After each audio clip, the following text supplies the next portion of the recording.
While South Africa is battling with load shedding, Nigeria's power grid blacked out completely on Thursday morning. This came after a fire that caused an explosion on a transmission line connecting two power generation plants, which tripped the grid. Let's unpack the effects this will have on Africa's largest economy with Damilola Akinbami, who is a chief economist at Deloitte West Africa. Thank you for making time for us, Damilola. How extensive was the impact of this blackout? Thank you very much, Clement. So the blackout was a complete system collapse of the national grid. So that means all the 36 states of the country, including the Federal Capital Territory, were in complete darkness for a couple of hours. And this obviously impacted the economy in a number of ways, because during that period, businesses, organizations, firms, they were depending or using power from the grid were in complete darkness. So the whole economy, the whole country was in complete darkness for a couple of hours. Do we have conclusive information around what caused this fire that ultimately caused this explosion on the transmission line? And there are not exact details about what caused the fire, but like you rightly said, there was a fire in one of the power plants, and that was what caused the system grid collapse. But the authorities and organizations in control were able to put the fire out, and power was restored after a couple of hours. But that was before the whole economy or country was put or shut down. And this is not the first time that we'd have system collapses. In 2022, we had about 4 of such complete system collapse that the whole country was in total shutdown. And I think this is the first that we're having this year.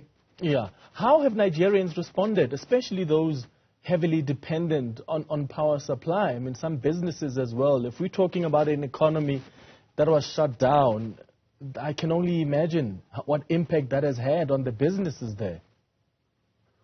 Oh, yes, it definitely impacted the business. Typically, because power, obviously, from the grid is like the cheapest source of electricity. So when there's a complete collapse, you would see that businesses would have to resort to other forms of energy. So, for instance, either diesel or petrol powered generators, or even the use of solar and whatever. And these alternative sources of energy are more expensive than power from the grid. So a number of businesses had to resort to their backup generators. And bear in mind that currently in Nigeria, the cost of diesel, the cost of petrol has risen significantly. For instance, diesel is trading around 800 naira to a litre, while petrol is around the average of 600 naira to a litre. And the cost of fuel has increased significantly in Nigeria following the removal of 4 subsidy payments, which happened towards the end of May.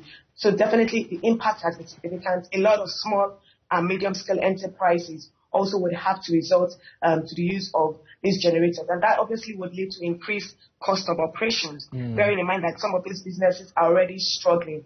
And if there's an increase in your cost of operation, the likelihood is for you to try and transfer these increased costs to the final user through increased costs. And we know, for instance, inflation in Nigeria has been rising sharply. It's over 25% now. Another implication of this, of a complete system collapse, is the reduction in productivity. And once productivity falls, productivity of businesses, of households, once that falls, it affects overall aggregate output. In Nigeria, it's been estimated that system collapse will lead to a total economic cost of about $25 billion annually. That is significant. So you can imagine if you have that on a regular basis, what that would mean for the gross domestic product or output of the economy. Yeah. And I mean, even the informal economy is really the bedrock of the economy that's already sluggish there in Nigeria. What's the plan from government? Are they planning to offer some kind of relief to the businesses that have been affected? So with respect to addressing this epileptic power supply and outages, definitely the government has come up with a number of initiatives in the past and currently. So, for instance, under the former administration, there was this presidential power initiative that was signed with Siemens. So that is around, it's in like 3 phases, and the first phase is almost 100% completed. So the plan for that is Obviously, one of them is to increase the operational capacity to about 7,000 megawatts. On the average, Nigeria generates roughly on average about 4,000 megawatts, and it has the capacity to produce about 5,000. So we're definitely generating less than our capacity. And the plan under the Presidential Power Initiative with Siemens is to increase it to about 7,000 megawatts. Then there are other phases also to increase the transmission and the distribution capacity. So that's one initiative or measure that is currently in place. Another one is also obviously possibly getting loans from various multinational agencies. For instance, the government has a signed loan of $750 million from the World Bank, basically to address some of these power issues. And in Nigeria, the two major challenges facing the power sector, one is funding.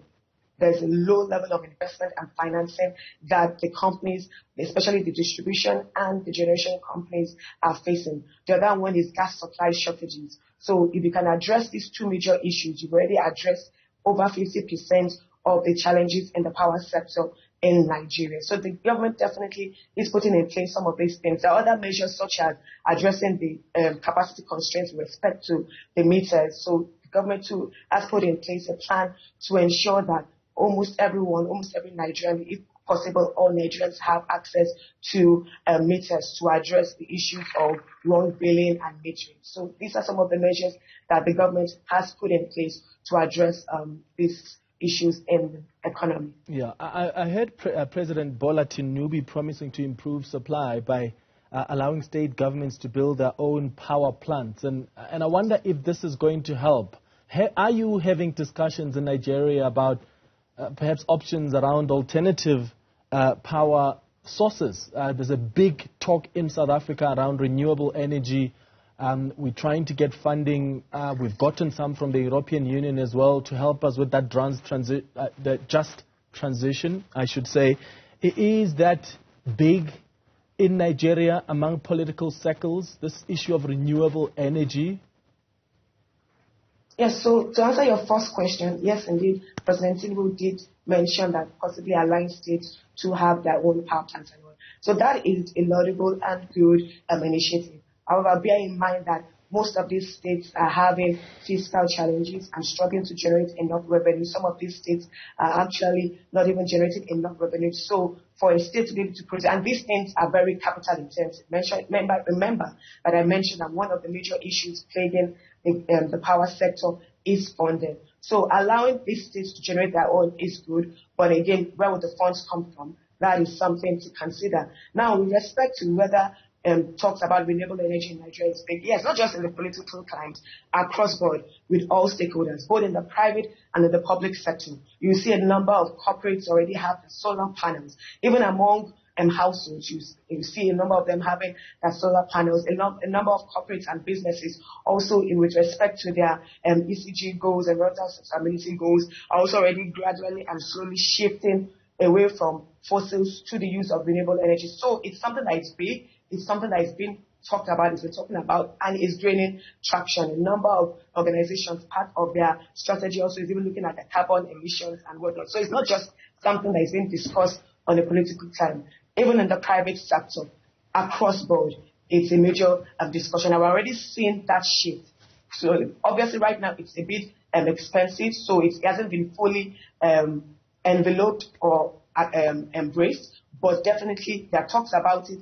Definitely people are already embracing and putting in place measures to adopt that shift towards renewable energy. For instance, we have some electric vehicles already in the country. Still few, but that just to show you that shift, that mentality, that thinking towards renewable energy in the economy. All right. Damilola, thank you so much for making time for us. Damilola Akinbami is a chief economist at Deloitte West Africa.